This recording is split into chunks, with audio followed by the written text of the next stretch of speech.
Қайырлы күн барша тыңдарман қауым, каналға жазылып, қолдау көрсетіп кетіңіздер. Қайғы. Басыңа қайғы келсе, қапа болма, тарылып, назаланып шықпа діннен. Болмайды түн күндізсіз, күндіз түнсіз, ай кірсіз деген сөз бар Құдай мінсіз. Шаттық пенен қапалық кезек нәрсе, бірінен соң бірі бар артық кемсіз. Мәшһүр Жүсіп. Кейде адам баласы өмірінде ұшыраған әртүрлі келеңсіз оқиғаны, сәтсіз жағдайды ұмыта алмай, өзін іштей кеміріп, үнемі қайғырумен болады.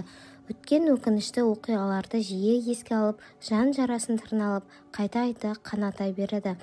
Таңның атысы, күннің батысы өзін және айналасындағы жан біткенді кінәлаумен, жазғырумен болады. Әттең, олай жасамағанында бұлай болмас еді. Бұлай жасағанында басқаша болар ма еді деп аһілеп-үһілеп бар уақытын өкінішпен өткізеді. Өткеннің ықпалынан шыға алмай бүк түсіп жатып қалады. Еш нәрсеге